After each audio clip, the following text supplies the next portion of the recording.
ꯕꯣꯕꯣꯒꯤ ꯃꯇꯧꯗꯨꯗ ꯂꯩꯁꯅꯥꯅ ꯈꯣꯟ ꯀꯠꯂꯛꯏ꯫ ꯀꯩꯅꯣ ꯗꯥꯕꯣ? ꯕꯣꯕꯣ ꯈꯨꯝꯗꯦ꯫ ꯂꯩꯁꯅꯥꯅ ꯑꯃꯨꯛꯀ ꯃꯈꯥ ꯇꯥꯔꯛꯏ꯫ ꯗꯥꯕꯣ, ꯃꯤ ꯎꯁꯤꯠꯇꯕ ꯇꯧꯅꯔꯣꯏꯁꯤ, ꯃꯗꯨꯅ ꯀꯔꯤꯃꯠꯇ ꯀꯥꯟꯅꯕ ꯐꯪꯂꯣꯏ꯫ ꯑꯩꯅ ꯄꯨꯛ ꯐꯕꯒꯤ ꯃꯇꯤꯛ ꯑꯩꯕꯨ ꯔꯦꯁꯄꯦꯛ ꯇꯧꯕꯤꯌꯨ, ꯅꯠꯇ꯭ꯔꯕꯗꯤ ꯑꯩꯅ ꯐꯠꯂꯛꯇ꯭ꯔꯕꯗꯤ ꯋꯥ ꯌꯥꯝ ꯀꯥꯏꯅꯔꯛꯀꯅꯤ꯫ ꯕꯣꯕꯣꯅ ꯀꯥꯏꯗꯅ ꯂꯩꯔꯕ ꯋꯥꯗꯨꯗ ꯅꯪꯅ ꯑꯃꯨꯛ ꯑꯅꯧꯕ ꯀꯔꯤ ꯀꯥꯏꯍꯟꯒꯦ ꯍꯥꯏꯅꯣ? ꯂꯩꯁꯅꯥꯅ ꯗꯥꯕꯣ, ꯑꯩ ꯑꯃꯨꯛꯀ ꯍꯥꯏꯒꯦ, ꯅꯪꯒꯤꯁꯤ ꯑꯩ ꯎꯁꯤꯠꯇꯕꯅꯤ꯫ ꯃꯝꯗ꯭ꯔꯤꯉꯩ ꯑꯩ ꯌꯨꯝ ꯌꯧꯒꯦ, ꯅꯠꯇ꯭ꯔꯕꯗꯤ ꯉꯁꯤ ꯌꯥꯝ ꯅꯨꯡꯉꯥꯏꯅꯔꯣꯏ꯫ ꯕꯣꯕꯣꯅ ꯎꯁꯤꯠꯇꯅ ꯍꯥꯏꯔꯛꯏ꯫ ꯅꯪ ꯑꯃꯁꯨꯡ ꯅꯪꯒꯤ ꯏꯃꯨꯡꯅ ꯑꯩꯒꯤ ꯏꯃꯥꯕꯨ ꯏꯀꯥꯏꯕ ꯄꯤꯕ ꯌꯥꯕ꯭ꯔꯥ? ꯑꯩꯒꯤ ꯏꯃꯥꯒꯤ ꯄ꯭ꯔꯄꯣꯖꯦꯜꯕꯨ ꯅꯈꯣꯏꯅ ꯍꯦꯛꯇ ꯊꯧꯑꯣꯏꯗꯕ ꯌꯥꯕ꯭ꯔꯥ? ꯂꯩꯁꯅꯥꯅ ꯅꯈꯣꯏꯅ ꯍꯥꯏꯔꯤꯈꯩ ꯃꯤꯅ ꯌꯥꯒꯅꯤ ꯈꯜꯂꯤꯕ ꯅꯈꯣꯏꯒꯤ ꯅꯀꯣꯛꯇꯨꯅꯤ ꯑꯩꯅ ꯃꯝꯂꯤꯕꯁꯦ꯫ ꯁꯤꯗꯤ ꯑꯩꯅ ꯁꯨꯝ ꯈꯟꯕꯗ ꯗꯥꯕꯣꯒꯤ ꯏꯃꯥꯒꯤ ꯋꯥ ꯃꯥꯜꯂꯛꯇ꯭ꯔꯦ꯫ ꯁꯤꯗꯤ ꯗꯥꯕꯣꯅ ꯁꯤꯟꯕ ꯈꯨꯖꯤꯟ ꯊꯧꯔꯥꯡ ꯃꯥꯜꯂꯛꯑꯦ꯫ ꯕꯣꯕꯣꯅ ꯃꯥꯅꯦ, ꯑꯩꯅ ꯁꯤꯟꯕ ꯉꯥꯛꯇꯅꯦ꯫ ꯐꯖꯅ ꯍꯥꯏꯅꯕ ꯌꯥꯗ꯭ꯔꯕꯅꯤꯅ ꯐꯥꯔꯒ ꯂꯧꯕ ꯇꯥꯔꯦꯗꯅ꯫ ꯂꯩꯁꯅꯥꯗꯨ ꯐꯥꯒꯤ ꯐꯥꯒꯤꯗꯒꯤ ꯁꯥꯎꯒꯠꯂꯛꯂꯦ꯫ ꯅꯪꯒꯨꯝꯕꯅ ꯑꯩ ꯐꯥꯕꯗꯤ ꯅꯠꯇꯤꯛꯁꯨ ꯅꯠꯇꯦ, ꯁꯤꯃꯁꯨ ꯑꯩ ꯅꯉꯣꯟꯗ ꯍꯥꯏꯕꯤꯒꯦ꯫ ꯕꯣꯕꯣꯅ ꯀꯔꯦꯝꯅꯗꯨꯅ ꯅꯣꯛꯂꯛꯏ꯫ ꯑꯣꯍꯣ, ꯌꯥꯝ ꯐꯔꯦ, ꯌꯦꯡꯂꯁꯤ꯫ ꯉꯥꯏꯍꯥꯛꯇ ꯉꯥꯏꯔꯦ ꯃꯝꯒꯗꯕꯁꯨ, ꯅꯠꯇ꯭ꯔꯒꯅ ꯅꯣꯏ ꯌꯥꯏꯃꯔꯟꯗꯨ ꯀꯣꯜ ꯇꯧꯅꯦ, ꯀꯗꯥꯏ ꯇꯥꯅ ꯀꯟꯕ ꯂꯥꯛꯀꯦ ꯌꯦꯡꯁꯤꯅꯦ꯫ ꯂꯩꯁꯅꯥꯗꯨ ꯌꯥꯝ ꯊꯤꯅ ꯁꯥꯎꯔꯛꯂꯦ꯫ ꯕꯣꯕꯣꯅ ꯃꯈꯥ ꯇꯥꯔꯛꯏ꯫ ꯇꯨꯡꯗ ꯌꯦꯡꯉꯨꯅꯦ꯫ ꯂꯩꯁꯅꯥ ꯃꯥꯅ ꯍꯥꯏꯔꯤꯕꯗꯨ ꯀꯔꯤꯅꯣꯅ ꯌꯦꯡꯉꯤ꯫ ꯕꯣꯕꯣꯅ ꯎꯕ꯭ꯔꯥ, ꯒꯥꯔꯤ ꯑꯅꯤ ꯏꯟꯅꯔꯛꯏꯗꯣ? ꯑꯩꯒꯤ ꯃꯤꯅꯤ꯫ ꯌꯦꯡꯂꯁꯤ ꯉꯁꯤꯗꯤ ꯀꯅꯥꯅ ꯉꯝꯒꯦ ꯍꯥꯏꯕꯗꯣ, ꯑꯩꯁꯨ ꯅꯨꯄꯥꯅꯤ ꯀꯩꯅꯣ꯫ ꯂꯩꯁꯅꯥꯅ ꯀꯔꯦꯝꯅꯔꯒ ꯅꯣꯛꯇꯨꯅ ꯍꯥꯏꯔꯛꯏ꯫ ꯅꯨꯄꯤꯕꯨ ꯐꯥꯗꯨꯅ ꯂꯧꯅꯤ ꯈꯜꯂꯤꯕ ꯅꯪꯕꯨ ꯅꯁꯥꯅ ꯅꯁꯥꯁꯤ ꯅꯨꯄꯥꯅꯤ ꯀꯥꯏꯅꯁꯨ ꯍꯥꯏꯖꯔꯤꯕꯣꯏꯔꯦ꯫ ꯅꯪꯗꯤ ꯅꯨꯄꯥ ꯑꯣꯏꯅꯒꯗꯤ ꯎꯗ꯭ꯔꯦ ꯑꯩꯅ, ꯁꯤꯃꯁꯨ ꯈꯪꯖꯤꯜꯂꯨ꯫ ꯕꯣꯕꯣꯗꯨ ꯃꯆꯤꯡ ꯍꯥꯏꯒꯠꯈ꯭ꯔꯦ꯫ ꯉꯥꯏꯍꯥꯛꯇ ꯉꯥꯏꯔꯦ, ꯑꯩ ꯅꯨꯄꯥꯅꯤ ꯅꯠꯇꯦ ꯍꯥꯏꯕꯁꯤ ꯈꯪꯒꯗꯕ꯫ ꯂꯩꯁꯅꯥꯅ ꯑꯃꯨꯛꯀ ꯀꯔꯦꯝꯅꯔꯛꯏ꯫ ꯅꯪ ꯍꯤꯡꯅꯤ ꯍꯥꯏꯕꯁꯤꯃꯗꯤ ꯈꯜꯂꯨꯔꯅꯨ, ꯅꯪꯒꯤ ꯅꯨꯃꯤꯠ ꯁꯨꯔꯦ ꯉꯁꯤ꯫ ꯕꯣꯕꯣꯅꯁꯨ ꯀꯔꯦꯝꯅꯔꯛꯏ꯫ ꯑꯣ, ꯁꯤꯃꯤꯟꯅꯕ ꯇꯥꯔꯦꯗꯅ ꯑꯗꯨꯗꯤ꯫ ꯑꯗꯨꯕꯨ ꯅꯪꯗꯤ ꯑꯩꯒꯤ ꯑꯣꯏꯕꯗ ꯊꯤꯡꯅꯕ ꯃꯤꯁꯨ ꯂꯩꯇ꯭ꯔꯦ꯫ ꯂꯩꯁꯅꯥꯅ ꯕꯣꯕꯣꯕꯨ ꯈꯥꯅ ꯌꯦꯡꯗꯨꯅ ꯍꯥꯏꯔꯛꯏ꯫ ꯅꯪꯅ ꯈꯪꯗꯕ ꯑꯃ ꯂꯩꯔꯤ ꯕꯣꯕꯣ꯫ ꯕꯣꯕꯣꯗꯨ ꯃꯃꯤꯡ ꯀꯧꯔꯛꯄꯗꯨꯗ ꯈꯣꯏꯗꯧ ꯑꯃꯨꯛꯀ ꯍꯦꯟꯅ ꯈꯪꯁꯥꯎ ꯁꯥꯎꯒꯠꯂꯤ꯫ ꯂꯩꯁꯅꯥꯅ ꯃꯈꯥ ꯇꯥꯔꯛꯏ꯫ ꯂꯩꯁꯅꯥꯁꯨ ꯑꯆꯝꯕ ꯅꯨꯄꯤ ꯅꯠꯇꯦ, ꯂꯥꯏꯔꯔꯕꯁꯨ ꯄꯥꯡꯒꯜ ꯁꯛꯇꯤ ꯂꯩꯖꯗ꯭ꯔꯕꯁꯨ ꯏꯖꯠꯇ ꯍꯤꯡꯕ ꯅꯨꯄꯤꯅꯤ꯫ ꯏꯖꯠ ꯃꯥꯡꯒꯗꯕ ꯃꯇꯥꯡ ꯌꯥꯎꯔꯛꯂꯗꯤ ꯏꯁꯥꯅ ꯏꯁꯥꯒꯤ ꯄꯨꯟꯁꯤ ꯃꯥꯡꯍꯟꯖꯕ ꯉꯝꯕ ꯅꯨꯄꯤꯅꯤ꯫ ꯒꯥꯔꯤꯗꯨ ꯁꯨꯝ ꯊꯧꯔꯛꯄꯅ ꯃꯝꯂꯤ ꯃꯝꯂꯤ ꯇꯧꯔꯛꯂꯦ, ꯄꯨꯔꯥ ꯃꯝꯕꯗꯤ ꯑꯣꯏꯗ꯭ꯔꯤ꯫ ꯕꯣꯕꯣꯅ ꯒꯥꯔꯤꯗꯨ ꯃꯤ ꯈꯔ ꯂꯠꯄ ꯃꯄꯥ ꯑꯃꯒꯤ ꯂꯝꯕꯤꯗ ꯊꯧꯔꯛꯏ꯫ ꯃꯇꯨꯡꯗ ꯃꯥꯒꯤ ꯒꯥꯔꯤꯁꯤꯡꯗꯨꯁꯨ ꯂꯥꯛꯂꯤ꯫ ꯑꯇꯣꯞꯄ ꯒꯥꯔꯤ ꯑꯃ ꯑꯅꯤꯗꯨ ꯈꯤꯇꯪ ꯃꯈꯣꯏꯒ ꯀꯥꯟꯅꯔꯒ ꯂꯥꯞꯇꯛꯅ ꯂꯥꯛꯂꯤ꯫ ꯂꯩꯁꯅꯥꯗꯨ ꯋꯥꯈꯜ ꯐꯖꯅ ꯈꯟꯊꯔꯛꯏ, ꯑꯗꯨꯒ ꯑꯔꯣꯏꯕ ꯑꯣꯏꯅ ꯍꯥꯏꯔꯛꯏ꯫ ꯑꯩ ꯑꯔꯣꯏꯕ ꯑꯣꯏꯅ ꯍꯪꯂꯤ, ꯑꯩꯕꯨ ꯌꯨꯝꯗ ꯊꯤꯟꯒꯦ ꯍꯥꯏꯕ꯭ꯔꯥ ꯊꯤꯜꯂꯣꯏ ꯍꯥꯏꯕ꯭ꯔꯥ? ꯕꯣꯕꯣꯅ ꯅꯣꯛꯂꯒ ꯍꯥꯏꯔꯛꯏ꯫ ꯑꯩ ꯋꯥꯔꯦꯝꯒꯤ ꯄꯥꯈꯣꯝ ꯄꯤꯗꯦ꯫ ꯂꯩꯁꯅꯥꯅ ꯐꯔꯦ, ꯑꯗꯨꯗꯤ ꯑꯩ ꯒꯥꯔꯤꯁꯤ ꯊꯧꯅ ꯊꯧꯅ ꯑꯗꯨꯝ ꯀꯨꯝꯕ ꯇꯥꯔꯦ꯫ ꯑꯗꯨꯕꯨ ꯅꯪꯁꯨ ꯍꯤꯡꯅꯤ ꯍꯥꯏꯕꯗꯤ ꯈꯜꯂꯨꯅꯨ, ꯁꯤꯃꯁꯨ ꯋꯥꯔꯅꯤꯡ ꯄꯤꯕꯤꯔꯝꯒꯦ꯫ ꯕꯣꯕꯣꯗꯨ ꯃꯋꯥ ꯂꯧꯗꯅ ꯑꯗꯨꯝ ꯊꯧꯏ꯫ ꯂꯩꯁꯅꯥꯅ ꯃꯃꯤꯠ ꯑꯃꯨꯛꯇꯪ ꯎꯏꯁꯤꯜꯂꯒ ꯃꯇꯤꯟ ꯑꯃꯨꯛꯇꯪ ꯌꯣꯠꯊꯔꯛꯏ, ꯑꯗꯨꯒ ꯃꯃꯤꯠꯇꯨ ꯈꯪꯄꯥꯡ ꯄꯥꯡꯊꯣꯔꯛꯂꯒ ꯒꯥꯔꯤꯒꯤ ꯊꯣꯡꯗꯨ ꯈꯪꯍꯥꯡ ꯍꯥꯡꯗꯣꯔꯛꯏ꯫ ꯕꯣꯕꯣꯁꯨ ꯈꯪꯄ꯭ꯔꯦꯛ ꯈꯪꯏ, ꯑꯗꯨꯕꯨ ꯇꯨꯡꯗꯒꯤ ꯒꯥꯔꯤ ꯑꯃꯅ ꯌꯥꯝꯅ ꯀꯟꯕ ꯁ꯭ꯄꯤꯗꯇ ꯁꯠ ꯍꯦꯟꯒꯠꯂꯛꯂꯒ ꯕꯣꯕꯣꯒꯤ ꯒꯥꯔꯤꯗꯨꯒꯤ ꯃꯃꯥꯡꯗ ꯃꯃꯥꯏ ꯈꯪꯂꯩ ꯂꯩꯁꯤꯜꯂꯛꯂꯒ ꯊꯠꯈ꯭ꯔꯦ꯫ ꯕꯣꯕꯣꯁꯨ ꯂꯩꯁꯅꯥꯅ ꯊꯣꯡ ꯍꯥꯡꯂꯛꯄꯒ ꯃꯥꯡꯗ ꯒꯥꯔꯤ ꯑꯃꯅ ꯊꯠꯂꯛꯄꯗꯨꯒ ꯒ꯭ꯌꯥꯟ ꯃꯦꯟ ꯇꯥꯗꯅ ꯕ꯭ꯔꯦꯛ ꯈꯪꯅꯦꯠ ꯅꯦꯠꯂꯤ꯫ ꯇꯨꯡꯗꯒꯤ ꯒꯥꯔꯤꯁꯤꯡꯗꯨꯁꯨ ꯂꯣꯏꯅ ꯆꯞ ꯂꯦꯞꯄꯤ꯫ ꯇꯨꯡꯗ ꯈꯔ ꯂꯥꯞꯇꯛꯅ ꯂꯥꯍꯧꯕ ꯒꯥꯔꯤ ꯈꯔꯗꯨꯁꯨ ꯃꯈꯣꯏꯒꯤ ꯃꯔꯛꯇꯨꯗ ꯄꯨꯂꯞ ꯈꯥꯝꯂꯔꯦ꯫ ꯕꯣꯕꯣꯗꯨ ꯏꯉꯛ ꯉꯛꯅ ꯌꯦꯡꯉꯤ꯫ ꯂꯩꯁꯅꯥꯗꯨ ꯒꯥꯔꯤꯗꯒꯤ ꯐꯠ ꯀꯨꯝꯊꯔꯛꯄꯗ ꯃꯃꯥꯡꯗ ꯂꯩꯔꯤꯕ ꯒꯥꯔꯤꯗꯨ ꯎꯕꯗ ꯈꯪꯂꯦ, ꯃꯗꯨ ꯌꯥꯏꯃꯔꯟꯒꯤ ꯒꯥꯔꯤꯅꯤ꯫ ꯍꯥꯏꯕꯒ ꯇꯧꯕꯒ ꯌꯥꯏꯃꯔꯟ ꯊꯦꯕꯣ ꯏꯕꯣꯍꯜ ꯒꯥꯔꯤꯗꯒꯤ ꯁꯠ ꯀꯨꯝꯊꯔꯛꯏ ꯌꯥꯏꯃꯔꯟ ꯍꯦꯛ ꯎꯕꯒ ꯂꯩꯁꯅꯥꯗꯨ ꯃꯣꯃꯣꯟ ꯅꯣꯛꯂꯛꯏ ꯌꯥꯏꯃꯔꯟꯅ ꯃꯈꯨꯠ ꯈꯠꯇꯨꯅ ꯂꯩꯁꯅꯥꯕꯨ ꯀꯧꯔꯛꯏ ꯂꯩꯁꯅꯥꯗꯨ ꯌꯥꯏꯃꯔꯟꯒꯤ ꯃꯅꯥꯛꯇ ꯆꯦꯟꯁꯤꯜꯂꯤ ꯌꯥꯏꯃꯔꯟ ꯃꯣꯃꯣꯟ ꯅꯣꯛꯂꯒ ꯄꯥꯈꯠꯄ꯭ꯔꯥ ꯂꯩꯁꯅꯥꯗꯨ ꯃꯄꯤ ꯏꯔꯥ ꯆꯦꯜꯂꯛꯏ ꯌꯥꯏꯃꯔꯟꯅ ꯁꯣꯔꯤ ꯑꯩꯁꯨ ꯃꯤꯒꯤ ꯄ꯭ꯂꯥꯟꯁꯤ ꯂꯣꯏꯐꯥꯎ ꯌꯦꯡꯗ꯭ꯔꯤ ꯐꯥꯎꯗꯤ ꯁ꯭ꯇꯦꯞ ꯄꯥꯏꯈꯠꯂꯣꯏꯅ ꯇꯧꯕꯅꯤ ꯑꯗꯣ ꯑꯁꯦꯡꯕꯒꯤ ꯃꯇꯨꯡꯗ ꯁꯨꯃꯥꯏꯅ ꯑꯃꯨꯛ ꯍꯟꯅ ꯊꯣꯛꯍꯜꯂꯣꯏ ꯂꯩꯁꯅꯥꯗꯨ ꯏꯉꯛꯉꯛꯏ ꯕꯨꯕꯣ ꯑꯃꯗꯤ ꯃꯥꯒꯤ ꯃꯤꯁꯤꯡꯗꯨꯁꯨ ꯒꯥꯔꯤꯗꯒꯤ ꯀꯨꯝꯊꯔꯛꯏ ꯌꯥꯏꯃꯔꯟꯅ ꯅꯣꯛꯂꯒ ꯕꯣꯕꯣꯕꯨ ꯀꯧꯔꯛꯏ ꯍꯜꯂꯣ ꯕꯣꯕꯣ ꯅꯥꯏꯁ ꯄ꯭ꯂꯥꯟ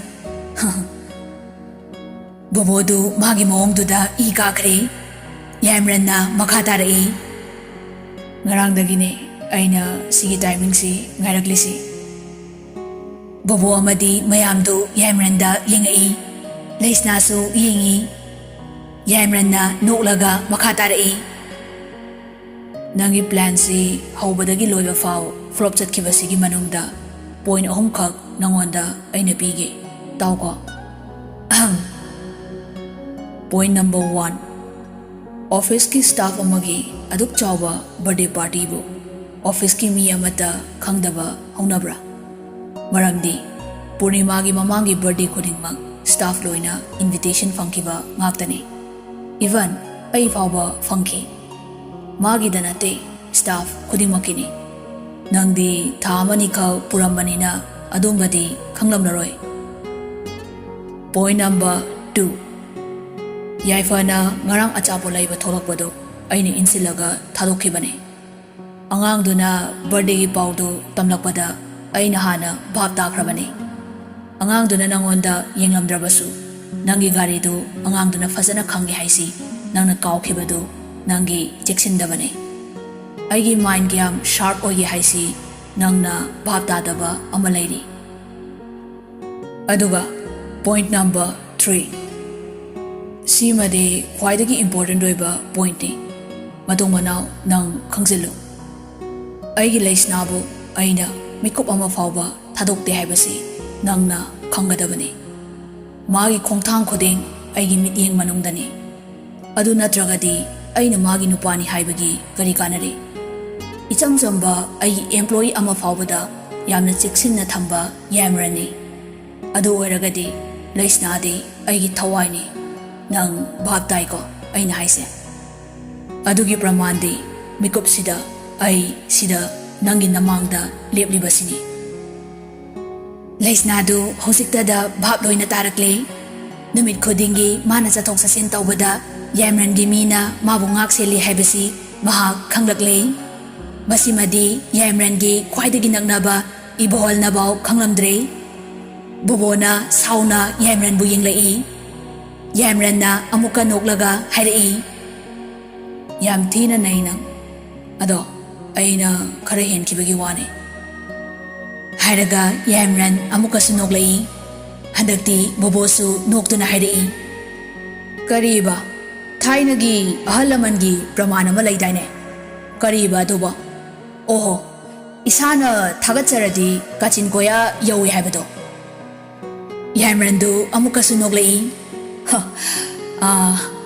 मियोइबा खोइगी प्रॉब्लम सी कइनो खंगब्रा अखोइदगी खर हेलप चतखिबा मीसे एखोइना एप्रिशिएट तौबा ngamde ओइना कलकंजाव थोए आई नंगोंदै खर हेली अदुना एप्रिशिएट तौने नंगबो हायरगा अमुका नोगलई बुबोसु करेमनरई हेन मनंगना अइंगोंदा जेलस अमा इकाकाबसिदनिसे अइना याम अमोमो नोनिंगइसे यामरनना याम ngakpagi mawongda mamitka lauthoklaga hairei imai mai kai waidano haise bubona ha jealous kabagi natro aigi microfinance ka thangnana amaga dingkhalaktana nang tawkhrido aisu phasana khangibani ne oza Yamranna oho adura migi matu machada hangdongna chalokte ngamu lumbadongna lumuradi mapuduna khara adum thudirakpa haisi mausani gainu Nupa masenina khara haidanagadamni kaino. Pangdabanadi aigi lamba yaroi. Bubona handakti sauna haidai. Laisna si nangi natuna sane di kanana hairiba. Nang magi kari orige. Yamran na pisum suklaga boboda yengduna usitana haidai. Ay magi loina mok oiri. Alaman yana dana waloina raba aigi nupini mahakse. Laisnagi nupane ise. Bobodo laisnada khoidok sagat na yingai. Yamran na makatarai. Aduna nang amuk hana aigi lambida stray dogs tong na khomano. Bobona lakolai. Hey, Yamran! Yamran na amukasu noglai. Lagono da paksade. Kanade Taiwan angangse yum yoba tengkini mamsile. Bobona thalai. Laisna chatkiba yarosidagi. Mafam sidagi hingna chatkiba miduna ma pukikadauni. Aina hingle aina puni. Nangna hingle nangna pu. Adubo asiba amadi yaudaba yararoi. Nang natraga ai. Si haraga Bobona yapusitana noglai. Yamran na laisnada harai. Yumda bakat naramlani. Call daudana. Laisnana tapna khomlai. Battery yaudre, sir. Yamran na ibohalda onsilai. Taiwan. Yumda Taiwan galay haidana paumta biko. Bakat naramlani. Ibohal na. Pani sir. Bobona noklaga. Ha. Wati warem. Yamran du boboda yingai. Bobogi mi mayamdu bobogi manakta loina sangsilaklaga Yamran da yinglai. Makogi matawdu ubada Yamran du nokningai. Tapna momon tawraga moli moli solai. Ha. Aibu hozikpu chahi kuntranga surakansida. Itu hakangi amu puna kitarine tawrise. Lemba kitang watloidro aibo. Tebona noklaga harai. Tawgadong ni kaino dairan. Ima ipadi kaina rasuyay. Nupi di kaina bayabanate. Ibohal na thalai. Tebo nangsi wareng wangkreda. Moina thausa wasada badu ubada bobodu khoidok sagolagli. Yamran na makatarai. Abem. Taiwan ga gari da famrocho. Laisna du Yamran di yengai. Yamran na amuka harai. Haima, chalo. Bobona. Adu yaroina aina ngasaina haikre. Yamran du boboda yengai. Aduga laptak na lahauba gari kara makoy manakta khamli baduda amuk yengai. Ngasai kay gari dagi kumtaraktabani. Makoy singdu Yamran gi mi singduni. Yamran gi mityen gi arthadu khangladuna gari dagi yam athubida sasat kumtharaklaga makoy mayamdu pungkoy koy sinkhre. Aduga ibol ga laisnaga na tongan tahankre. Khudaktuda ibol na laisnabu gari da phamankhre. Bobona sauna hairai. Nang ngasidi adu oiradi shiba tare. Hairaga changsilake tawbada Yamran na hairai. Amda ngay ko. Ay bidyam yaudi ko. Sigumba tabaksi kanana tawnage.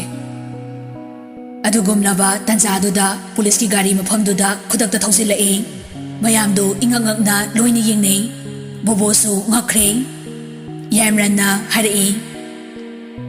Nangumba soinauga aiga pangal fudok nagadaba nate. Kay kaandabda angang maza masugi tabak. Osiduda amu onsilaga harai. Tamo, loina mag phabiyo. Nubi bhagadabagi toromlibani. Pulising duna mayamdubu phagatkre. Osiduna boboda yengai. Nangbo tamo mani babugi machanupa atonbadu natrane. Bobodu mai thambam leiraktre. Osiduna adu ikai khumnaningai oraba imung adubu nang lekha hita haledako. Nasasu matik adyam sariba. Aduga nang natawthorakliba thabaksina kari. Bobodu hojiktada tumina laikre. Tasengna simakti mana khaludabani. Khaluraga Yamranbu sum sauningay. Adubu matangdu wangang bayaba oidabana ma tumina leisinkre. Osidu Yamranda onsilai. Sir, nupi machadusu sida yaubibra. Magi machindagi loiba nangde Yamranna thalai. Hosi thengri damo. Mahakbu koibu puthokpa ai pamde. Ngasigi makoibu pubikro. Ayak hain station da isana laksage. Osiduna phare dudi. Hai, gari da hapalo mayamsi. Bobodu mamit khani Yamrandi yengai. Yamranna muklaga haidai. Matung amuk hanna sigumba natay chadaba thabaksi tawge khalaba. Afaba oinaroi adumasu khango. Bobona karimna duna noklaga lona haidai. Amuk thenasi ngasigi numitsi aigi punsisina lairiba makai kawgadaba natte. Yamransu noklai. Hoine handamukti aiga lamba page hairadi oktu kharayamna tamakho. Bobona nokladuna yengba haiduni. Yamransu noklai.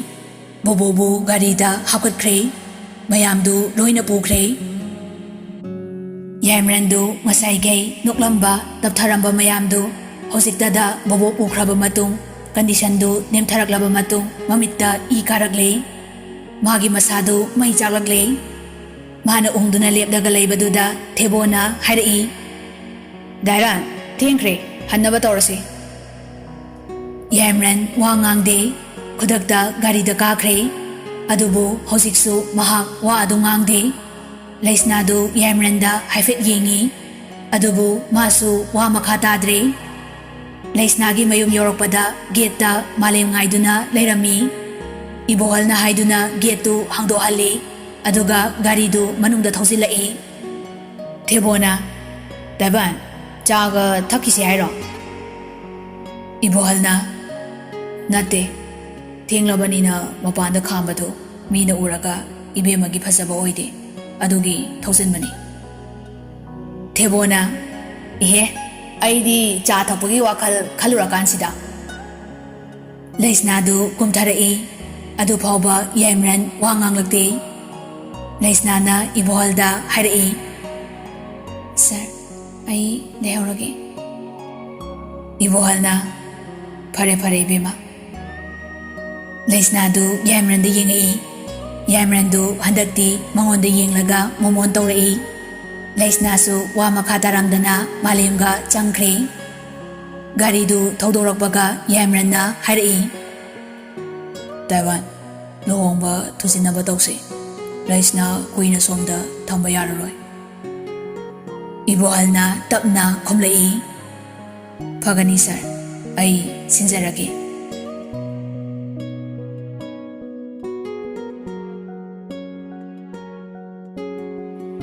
Laisnaga malemga imungda janglakbada yaifaga sanareigadu pakhatna yengai. Sanareina hangai. Karino ibema, karino nangna tawrisibo. Asuk thengna halakpa haunabro nangbo. Laisnagi nungsuk nungjanaba masaktu ubada mamana amuka hanglai. Hai, kaidawre? Kaidawba yaurage? Laisna wa ngangde. Magi mobile du set charge tawsilaga malemda hairai. Bungo, nangi mobile du icheda piro. Malemna mobile du pi. Mamai bema sanarai amadi angang anidu ingangak na yengli. Laisnana Purnimagi number du da call tawi. Purnimana, hello? Laisnana, ije, aini, Laisnani. Purnimana, oo, yung yoba kyam kuirage, kari lairage. Laisnana, ichegi ngasi birthday asingbaro. Purnimadu ingangai. Adubu bobona asingbadu haidoklaboy ningduna noklaga hairai. Surprise ni kaino. Ado nang ginupasi atangba niko. Jeksinjaw. Laisnana, ije, kanano ay ginupa haibo. Kaigino ichena aingonda oida padaba tobiridubo. Aina ichebu pokminaba ichegum thazaruraga karino ichena tawridubo.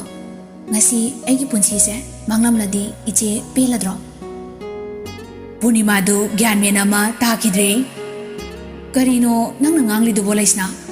Nate bobona nanga amukta chamthoknage aduga nangonda magi pukningi asengba wadu haige hain haibadagi aina mateng pangkhibani si kayam kairage nakhoi ani ahal maselsu hainare haidai Laisnadu sormapi ma hondoklaga hairei iche mina hairaga hekta thazabiriba kaigino boboga aiga hainade ai atopada luhongadabagi ngaiduna leirabani aduga mana aibu ngasi phagadobagi pururabani aigi nupadu laklamdrabadi ai loirabani iche Punimadu swailawi kariba Laisnana mani iche Punimana ngakladuna is bobona bo Laisnana iche aibudi matungda amuk hanna adugumbada lakadaba laitre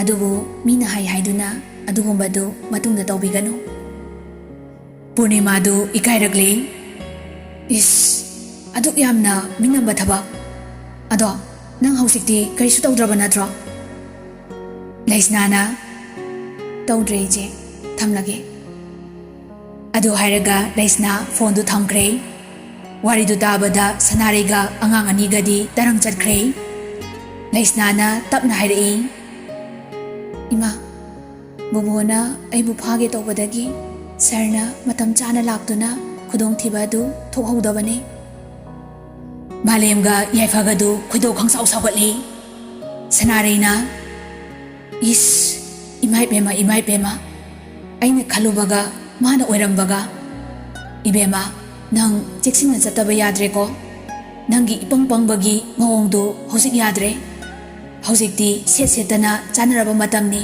imagi ibema Malemdu saurai mana adumaina hekta tawba yabro akhoi lerise usitabane magido hora adi masimina batabane Yaifasu hairei Ichena masana yaba oiradi phai aduna tadana adugumbaga tawradi ma natai sanaroi akhoi ahan leitena usitaba yaroi Laisnadu pakhatkhre nate nakhoi ni phingat kino kaisu tawdredana hojikte adugumbadu nganganu noyani Sanareina tapna wa samjilai Farese tumina lairo Malem chai sing thongnaba taw Najesi pothalo Malemna hoima Malemdu changkre yaifasu mayamagi matung inakre Laisnaga mamai bemaga thokriba thodok singdugi wari saduna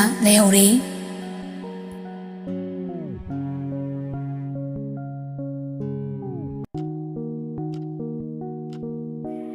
Yamran mayum halaklaga wakal khantarami Bobosi pakna haloidori haibasi mahak khangle khudakta Laisnada call tawi Laisna paikhalai